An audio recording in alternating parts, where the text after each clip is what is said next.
ইয়েতে বেনারসে কালীবাড়ি আছে না, দশাস্তমের গাছের কাছে ওই পুরুলিয়া কাশীপুরে আদ্রা স্টেশনটা, ওখান থেকে কাশীপুরের রাজবাড়ির লাইট দেখতে পাওয়া যায়, কাছাকাছি বেশি দূর না, বোধ হয় 1-1.5 মাইলের মতন।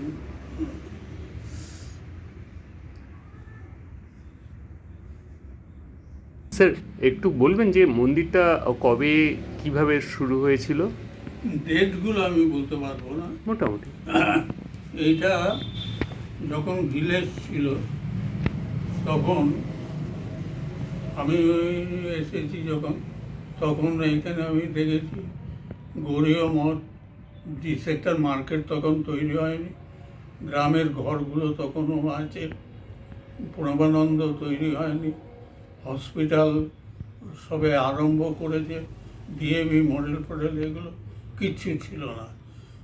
চৈতন্য এভিনিউটা কাঁচা মাটির রাস্তা ছিল, কিন্তু হসপিটালের রোডটা যে এইটা আবার করা ছিল পাকা রাস্তা, এইটা পাকা রাস্তা ছিল। তারপরে এই যে ভেতরের রাস্তাগুলো এগুলো পাকা ছিল না, মাটির ছিল।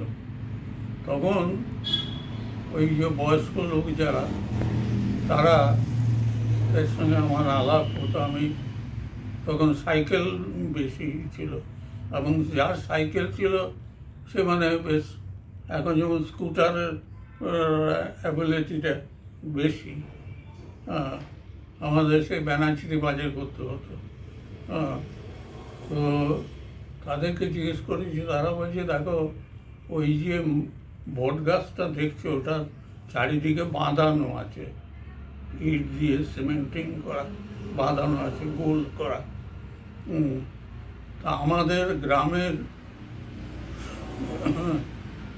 মনসা পুজো, শীতলা পুজো, মায়ের পুজো আমরা সব এইখানেই করতাম, কোনো সেচ ছিল না। আমরা চাঁদোয়া টানিয়ে হ্যাজাক লাইট, তখন তো ইলেকট্রিক ছিল, হ্যাজাক লাইট জ্বালিয়ে আমরা এখানে সব কিছু করতাম। জঙ্গল হয়ে যেত, তার আগে আমরা পরিষ্কার হয়েছে। আর ওই যে পুকুরটা রয়েছে নিচে, এই পুকুরটার থেকে জেসি বোসের রাস্তা, নেতাজি সুভাষের রাস্তা করার জন্য অর্ধেকটা মাটি পেলে বন্ধ করে দিয়েছে। আর ওই পাড়টা ছিল ওদের গ্রামের শ্মশান আর কি। তো তখন এই পুকুরের জলটা খুব পরিষ্কার জল ছিল, মাছ ধরতো লোকে, চান করতো, সব করতো। তা তখন তো সবার বাড়িতে তখন ইলেকট্রিক বা জলের এটা লাইনগুলো সবে তৈরি হচ্ছে। তো সেই সময়তে উনি আসেন 1959-এ, সেটা রতনটি কালিকা পুজোর আগে। তো এসে এখানে বসতে বসতে হঠাৎ লোকজন, তখন এই সমস্ত কোয়ার্টারগুলো সব যারা কারখানা তৈরি করেছিল, ইসকন এবং আদার কোম্পানিগুলো, তাদের লোকই সব থাকতো এই কোয়ার্টারগুলো। আর এই পেছনের কোয়ার্টারগুলো তখনও তৈরি হয়নি, জঙ্গল ছিল। এইটা 5 নম্বরে যে ওগুলো তৈরি হয়নি। তো উনি এইখানে এসে সন্ধ্যে সকাল এইখানে বসে থাকতেন গাছতলায়। আমি একদিন বললাম যে আপনি ওখানে গাছতলায় বসে থাকেন, প্রচণ্ড সাপ, খুব জঙ্গল। বলে ও কিছু করবে না আমাকে, আমি এইখানে কোনো একটা গোখরো সাপকে দেখলাম এই দিক দিয়ে চলে গেল, আমার কিছু করবে। বুঝতে বুঝতে কন্ট্রাক্টরের সব লোকজন ওই কোয়ার্টারগুলো থাকে, তারা এসে জড়োতে হয়। তার ভিতর বাঙালি ছিল, নন বেঙ্গলও ছিল, সব ছিল। করে করে তারা এই সেটা তৈরি করলে। তখন আবার এই ঘেরাগুলো ছিল না, শুধু মায়ের মন্দিরের। আর তারপরে এইদিকে যে রাধা গোবিন্দ নারায়ণ টারায়ণ আছে লোকের বাড়ি, তারা পুজো করতে পারছে না বলে এখানে দিয়ে গেছে। সীতা, রাম লক্ষ্মণ সীতা, এক নন বেঙ্গলি উনি প্রতিষ্ঠা করে গিয়েছিলেন। এইরকমভাবে করতে করতে আর তখন বিরিঞ্জি ছাড়া টাউনশিপে আর কোথাও এ ছিল না, মায়ের স্থান ছিল না। গ্রামে ছিল, নাচনে ছিল এবং আদার গ্রামে ছিল। তারপরেতে ওখান থেকে করতে করতে দুর্গা পুজো শুরু হলো, বাসন্তী পুজো শুরু হলো, এখানে হতো। কে সেন তখন জেনারেল ম্যানেজার দুর্গাপুর স্টিল প্ল্যান্টের, নাম করা আইসিএস ছিলেন। ওনার 7 ভাই ছিলেন। 7 ভাইয়ের ভেতরে 7 জনই ওই রকম বড় পোস্টে।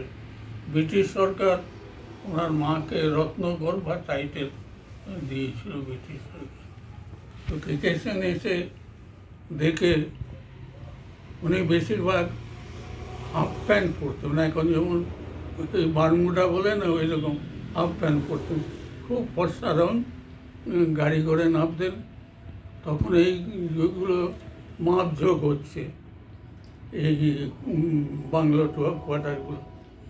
তখন কন্ট্রাক্টরকে ডেকে বলে, এই মায়ের জায়গাটা বাদ দিয়ে কোয়ার্টার করবি। এটা মা, উনি নামটা দিয়েছিলেন মা করুণাময়ী। এবং সল্ট লেকেও ওনার একটা করুণাময়ী এরিয়া আছে এবং মায়ের মন্দির আছে, উনি করেছিলেন আর কি। তারপরেতে আস্তে আস্তে চলল এবং উনি কারো কাছে চাইতেন না। কে পুজো দিতে এসে দক্ষিণা দিল কোনোদিন বলতেন না, বলে মাটা মা জোগাড় করে আনবে, ঠিক হয়ে। এরকম অমাবস্যার পুজো রাত 2-2-2:30 পর্যন্ত খাওয়ান দাওয়ান হতো, প্রসাদ। দূর দূর থেকে লোক আসতো। এবং তখন কোনো ভয় ডরও ছিল না, এই ছিনতাই পিনতাই হ্যান ত্যান এইসব ছিল না। আমরা কোয়ার্টারের দরজাটা টেনে দিয়ে বাজার চলে যেতাম, তালা দিতাম না, এরকম অবস্থায় ছিল। করে করে উনি প্রায় 40 বছর ছিলেন। তারপরে তো অসুস্থ হয়ে পড়লেন। একমাত্র দুর্গাপুর স্টিল প্ল্যান্টের যে জেনারেল ম্যানেজার পোস্টে বা এমডির পোস্টে যারা এসেছে, তাদের ভেতরে সবাই এসেছে এখানে এবং তাদের পরিজনরাও আসতো। তো উনি সবার সঙ্গে সমান করতেন। তো একমাত্র আমার মনে আছে বাগারাম তুলপুলে আর বিপি ওয়াদেরা, মিলিটারির ছিল ব্রিগেডিয়ার, ওনারা দুজন আসতেন, কিন্তু ওনার ওয়াইফরা আসতেন এখানে। আর যত এখানে হসপিটাল চালু হবার পর যত ডাইরেক্টর হয়েছে, যত ডাক্তাররা এসেছে তখনকার সময়, সবাই এখানকার ভক্ত এখানে। তারপরেতে দেবব্রত মুখার্জি, উনি ইয়েতে বার্ন অ্যান্ড বেথর্ড কোম্পানি কলকাতায় আঁদুল রোডে, ওখান থেকে অ্যালো স্টিলে আসেন। অ্যালো স্টিলে এসে উনি এইখানে আসতেন। হঠাৎ উনি পরিচয় দিচ্ছেন যে আপনার সঙ্গে তো আমার কাকার খুব আলাপ ছিল টালিগঞ্জে। উনি বলছেন, কে বলো দেখি? বলে, ও আচ্ছা আচ্ছা, হ্যাঁ, উনি আনম্যারিড পোস্টমাস্টার ছিলেন, আমার সঙ্গে আলাপ ছিল। সেই থেকে উনি এখানে আসতেন, কিন্তু যেদিনে ডিউটি ফেরত আসতেন, হ্যাঁ, ধুতি পাঞ্জাবি ছাড়া উনি ভেতরে ঢুকতেন না। ওই বাইরে থেকে প্রণাম করে ওনার সঙ্গে কথা বলে চলে যেতেন। 14 বছর উনি এমডি হিসেবে ছিলেন এখানে। প্রত্যেক বাসন্তী পুজোর অষ্টমীর দিন আমি এখানে একটা আসন দিতাম, ওইখানে বসতেন। আমি এখানে বসতাম, আর ওইখানে 3 জন পুরোহিত বসতেন। আর উনি নিজে পুজো করতেন, পুরোহিতরা দর্পণ ধরতেন আর কি। দিয়ে আমার সঙ্গে বসে বসে দিয়ে আমাকে বলতে, দেখো আমার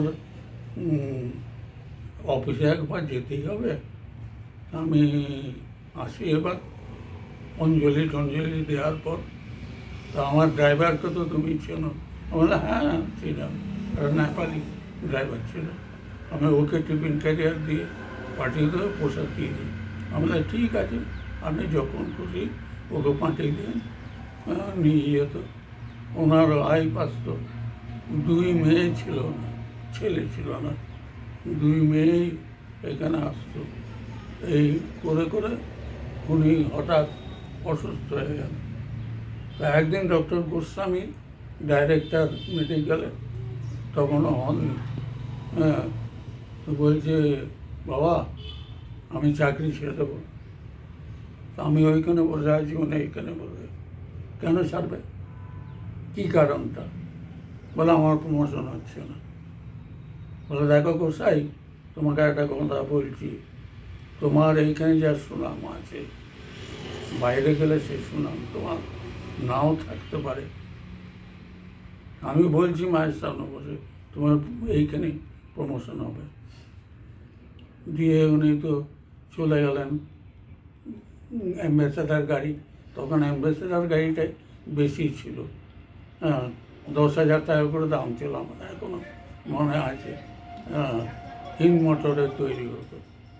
হ্যাঁ, গিয়ে দিন 15 বাদে হঠাৎ দেখি হর করে গাড়িটা ওইখানে দাঁড় করিয়ে, তখন গেট ছিল কিন্তু এই ছিল না, লোহার এতে। তারপরে ভেঙে যাওয়ার পর আমি 4-5 বছর আগে এই গেটটা আবার পিলার করে করেছি, পিলার করে।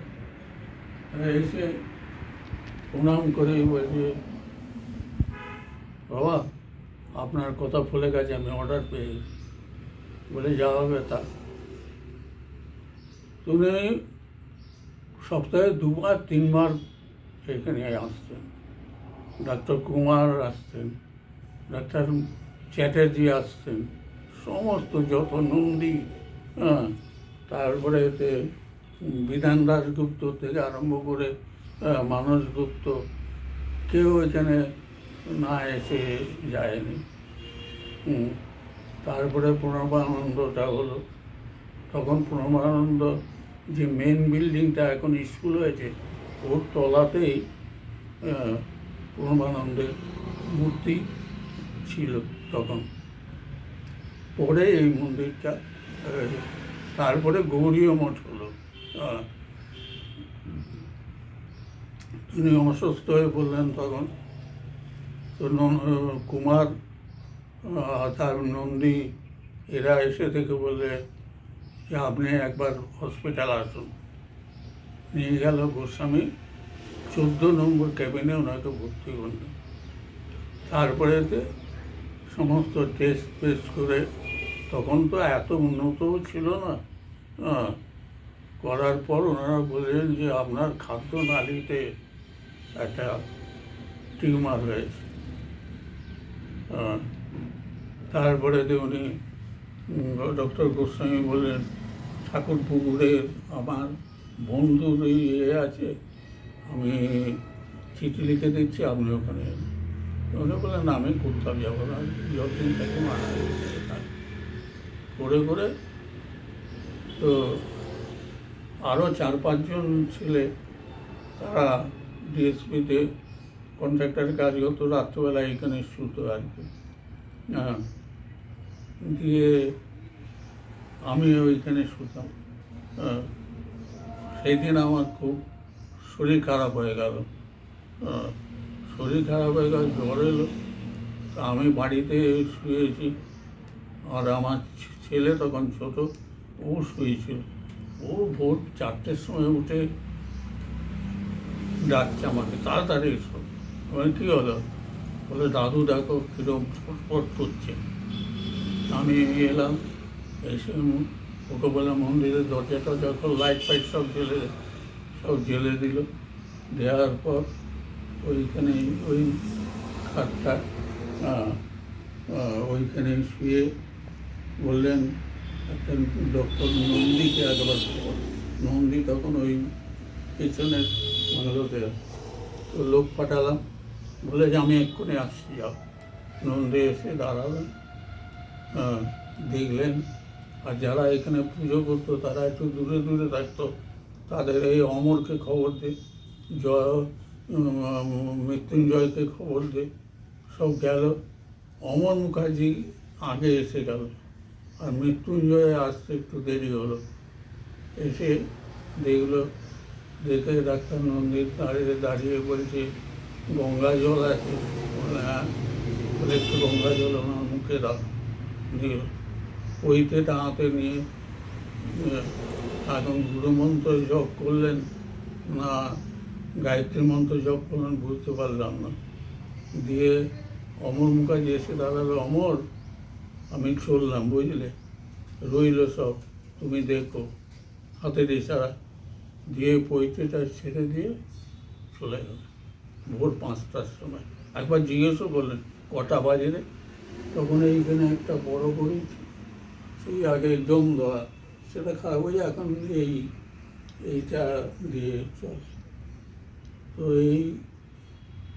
তারপরেও মায়ের কৃপাতে আমি এবং মুখার্জিদা, ব্যানার্জিদা, এদের এতে আমি বাসন্তী পুজো, দুর্গা পুজো সবই করেছি। কিন্তু তারপরেতে হঠাৎ আমার তো করার কিছু নেই, যার পুজো তিনিই করান। কাজেই তারপরের থেকে আজ কয়েক বছর হলো বন্ধ হয়ে গেছে, আর করতে পারছি না। দেখুন, আমার ওয়াইফ গত হয়েছে, 1 বছর হয়ে গেছে। হ্যাঁ, কিন্তু এবারের পুজো আমি হোম তো করতে পারবো না, আমি বাইরের একজন পুরোহিত দিয়ে করে গিয়েছিলাম। তবে ওনার আবার আরও এক জায়গায় পুজো ছিল আমরাইতে, উনি বললেন আমি 6টা থেকে 6:30 নাগাদ যাব, গিয়ে আপনার হোমযজ্ঞ সব করে দিয়ে আসবো। এবং প্রসাদ রান্নার জন্য যে ছেলেটা রান্না করে, ও আবার এতে পানাগড়ের ওখানে যে ইয়ে আছে, এই আমাদের পেট্রোলের কোম্পানির আছে না, ওইখানে ক্যান্টিনে চাকরি পেল। তো ও আবার ফোন করে বলল, দাদা এবারে আমার ছুটি পাইনি, আমি যেতে পারবো। তারপরে তো অন্য একটা ছেলে, সে বলে আমি করে দেবো, ওই করলো। তবে লোকের একটু অসুবিধা হয়েছিল, সবাই জানে যে আমার এখানে 9টার আগে পুজোয় বসি না, কিন্তু সেদিন আগে বসতে হয়েছিল পরিস্থিতি। তবুও যতটা পেরেছিলাম আমি প্রচার করে দিয়েছিলাম যে সকাল সকাল পুজো হবে। তারপরে রাত্রিবেলা সবাই প্রসাদ পেল, আরও প্রসাদ রয়ে গেল, অনেকে পরের দিন নিয়ে গেল। এই চলছে। আর বাইরের পুরোহিত, আমার কাকা ডাক্তার ছিলেন মধ্যপ্রদেশের জব্বলপুরে, 85 বছর বয়সে উনি গত হলে। তো উনি গত হলে আমি তো আর করতে পারবো না, অন্তত 11 দিন আমাকে মানতে হবে। 11 দিনের পরে যেহেতু ইনি আমাদের গৃহদেবতা, সেই ক্ষেত্রে আমার অন্য দিন পুজো করা চলবে, কিন্তু হোমযজ্ঞ করা চলবে না। সেই হিসাবে একজন পুরোহিতকে করেছিলাম নাচনে, ওনার বাড়ি উনি দুদিন করেই আমাকে বলছে আমাকে রোজ 200 টাকা করে দিতে হবে। আমি দেখো আমি এই কন্ট্রাক্টের ভেতরে যেতে চাই না, আমার এখানে কোনোদিন হয় কোনোদিন হয়ও না। হ্যাঁ, কাজেই দুদিন করার পর আমি 50 টাকা দিয়ে আমি বলে কাল থেকে আসতে পারি, এবং উনি আবার কি পুজো করে দিয়ে চলে যাবেন, মন্দির বন্ধ থাকে। হ্যাঁ, যাই হোক এইভাবে এখন চলছে। আমি 97-এ করেছি, আমরা কিচ্ছুই পাইনি। ও আপনি সেই গোল্ডেন হ্যান্ডশেকের সময় সেই সময় হলো না? হ্যাঁ। হ্যাঁ। ওই আমি সিনিয়র সুপারভাইজার ছিলাম।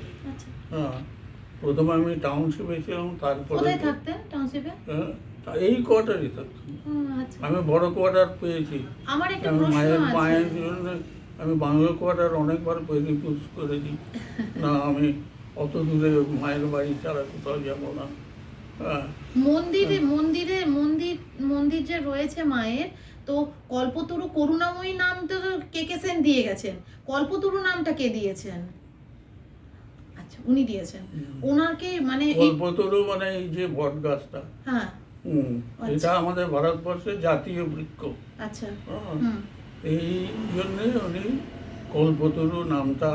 মাকে কি উনি মানে পেয়েছিলেন না, মানে কিরকম সে আপনার সঙ্গে কি কোনোদিন কথা হয়েছে? খুব জানতে ইচ্ছা করে সেই জন্য। না, সে সম্বন্ধে উনি কিছু বলেননি। আর উনি কি মানে বাঙালি ছিলেন? আমার কি নাম ছিল? জীবন কৃষ্ণ চট্টোপাধ্যায়। আর এমনি দীক্ষা হওয়ার পরে কি নাম হলো? উনি দীক্ষা নিয়েছিলেন কিন্তু নাম পরিবর্তন করেননি। বাহ। নাম পরিবর্তন। গৃহী ছিলেন? হ্যাঁ, গৃহী ছিলেন? ছিলেন। এককালে প্রচুর ওনার ছিল, সম্পত্তি ছিল, মেডিসিনের দোকান ছিল, ছিল, প্রচুর পয়সার মালিকও ছিলেন। আর তখন তো মোটর সাইকেল ছিল, ঘোড়ায় চড়ত। উনি ঘোড়ায় চড়েই গ্রামে গ্রামে ঘুরে বেড়াতেন। সাদা মতো একটা ঘোড়া ছিল যখন উনি গৃহী ছিলেন আর কি। আচ্ছা, হ্যাঁ, ওনার সংসারাদি ছিল? ছিল, সব ছিল। ও, সব তা ওই যে ভব পাগলার নাম শুনেছ? না আমি জানি না। ওই কালনাতে আছেন উনি। আচ্ছা, ভব পাগলা খুব বিখ্যাত সাধক আচ্ছা। এবং প্রচুর গান লিখেছেন। আচ্ছা, হ্যাঁ, তো ওনার বন্ধু দুজন এইখানে ভব পাগলা আসতেন, তো এখানে নিজেও গান করতেন, উনিও করতেন। হ্যাঁ, প্রচুর সন্ধে হলেই একদম সবসময় নাম কীর্তন হতো। হ্যাঁ, কিন্তু কালের গতিতে সবই আস্তে আস্তে এদিক ওদিক হয়ে যায়। আপনার পণ্ডিততে যে ভালোবাসে মন থেকে, হ্যাঁ, মন থেকে ভালোবাসে আমার ছেলে। কোন ছিল? হ্যাঁ, ছোট ছেলে। আচ্ছা, তিনি কি করেন? ও ওই গাড়ির ব্যবসা করে। আচ্ছা, ওই একটা অ্যাম্বুলেন্স আছে, একটা পুলকার আছে। আচ্ছা। হ্যাঁ, ওই সকালবেলা ওনার স্ত্রী সন্তানাদি এখানে না থাকে? বিয়ে টিয়ে করেন। আমার দুই ছেলে কেউ বিয়ে করেন। হ্যাঁ, এই পরিষ্কার করা, থালা বাসন পরিষ্কার করা, সকালবেলা করে এইগুলো ঝাড় দেওয়া, বেলপাতা তোলা, ফুল তোলা, সব করে টরে দিয়ে তারপরেতে 7টা নাগাদ জিমে যায়। বাহ। ওই ইয়েতে স্টেডিয়ামে। কত বয়স? বয়স প্রায় 40-এর কাছাকাছি, কিন্তু ওরা কেউ বিয়েও করেনি। হ্যাঁ, ডিপ্লোমা পাস।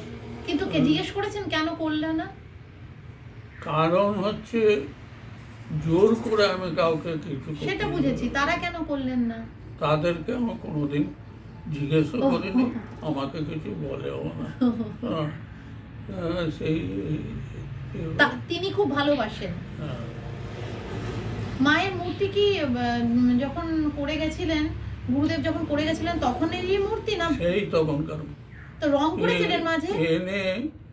ইনি একজন ব্রাহ্মণ ভট্টাচার্যের তৈরি করা। কোথা থেকে? এই দুর্গাপুর স্টিল প্ল্যান্টেই চাকরি করতেন ভদ্রলোক, আর্টিস্ট ছিলেন, তিনি করে দিয়েছিলেন। তো তিনি গড়েছিলেন মায়ের মূর্তি? হ্যাঁ, তিনি এই মায়ের মূর্তি তৈরি করে দিয়েছিলেন। এবং প্রত্যেক বছরে বিষ্ণুপুর থেকে একটা ছেলে এইখানেই থাকতো, পরে বিষ্ণুপুরের ওর দেশের বাড়ি চলে যায়। ও মায়ের পুজোর 6-7 দিন আগে এসে আবার অঙ্গরাগ করে দিতেন। তখন আমার ঘরে একটি মায়ের ছোট মূর্তি আছে, তাকে রেখে ওই কদিন পুজো করতাম। তারপরেতে ওই ছেলেটা নিজে আবার ওখানে ঠাকুর তৈরি করে। আমি তখন ওকে বললাম, আরে তোকে তো আমি সেরকম কিছু দিতে পারি না, শাড়ি টাড়ি ওর বইয়ের জন্য দিতাম, তা তোকে আসতে হবে না। কাকু আপনি, আমি দেখি কী হয়। তা আমি করতাম, আমার করতে করতে আমার শরীরটা খারাপ হয়ে গেল। তখন ওই ছেলে আমার ছোটো ছোটো তোমায় করতে হবে না।